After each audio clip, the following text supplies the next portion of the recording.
asgjë të keqe këtu për të thënë dhe që këtë ditë çdo punonjës shtetëror. Nuk ka njësi administrative e cila nuk punoj orar dhe pa orar dhe mas orës 4, jo me premtimi si të ngrihesh dhe detyrë, po me premtimi si do t'igjesh nga punë në rast se nuk e bënte një gjë të tillë, sistemin e patronazhimit. Ikën të deleguarit dhe 2 nëndeleguimit për çdo njësi administrative. Iku drejtori i OSHE-s, ikën gjithë të tjerë me radhë, që premtuan se bujku do të vadiste me një sistem me ujë të gazuar. Deri këtu arritën premtimet.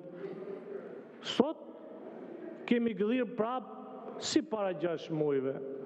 Hallë mbi hallë, shalqiri pas shit, gruri që ka 2 vjet që nuk mbillet edhe nuk shitet normalisht. Sot në vend të lopëve kemi vajin e palmës. Pa tjetër sepse të gjitha ata baxhat që kishim radhu premtua që jepini deftik tani. Ngopeni me vaj palme të haj populli, se zgjedhjet u fituan. Shko, për herë të parë kur mendoj se sa me arrogancë shmardhe si ju ka trajtuar ju patronazhistët, gjithë qoftë dhe ju deputetët, për herë të parë mendoj që shqyqy që nuk e kam babën gjallë.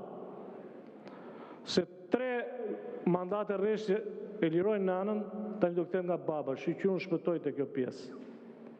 Por gjithë ju nga i parit e i fundit, do brorisni për këtë, do thoni jepi baba dhe se 2 rrotat e fundit ka ngeli. Si një barsalet e hershme shqiptare. Sot miq, dhimbja është maksimum, asgjë nuk ka ndryshuar.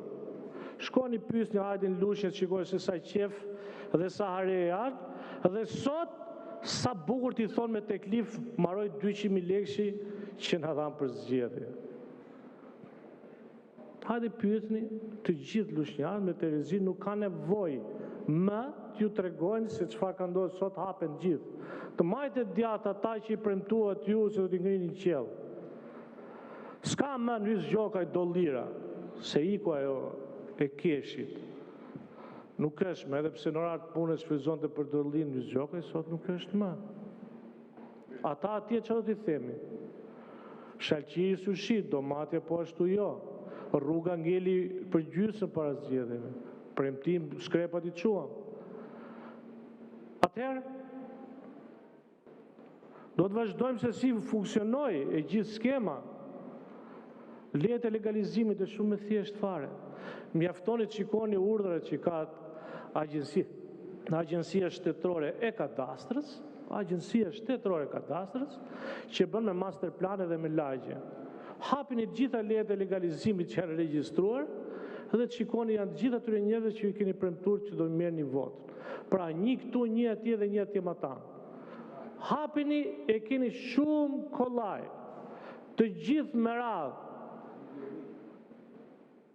Sakt, shkurt dhe shpejt, se çfarë ndodh.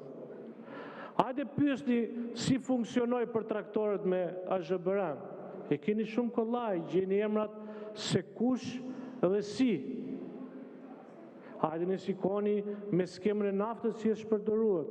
Shikoni listën e përfituesve. Se ku e kanë kanalizuar votë. A mund të quhet kjo vjedhje? Mendoj se po. Mendoj se po, sepse deri drejtori i spitalit që ndante dhe shpërndante vinte vërtet me ambulancë e spitalit natën, pa pas asnjë smur, nuk e di se si mund të quhet. Pa mendoj se si burgu i rri lepe peqe çdo drejtori i burgut dhe fiton 100% pushtet. Ai pushtet që e ka fut brenda. Se si ka mundësi që emra të caktuara i burgatxhiu e tjerë që nuk e di ka harruar emrin nënës vet pa aq vite sa ka brenda burg, të gjej pikërisht atë kandidatët caktuar apo kandidatë caktuar. Masivisht. Këtë edhe bufi natën e gjen. Të nderuar shqiptar, unë po e mbyll shkurt, jam folur të flas pa hallat e juaja, por sot jam i gëzuar që nuk kam babën gjallë. Faleminderit zoti Koreshi, këtu mbyllet diskutimi.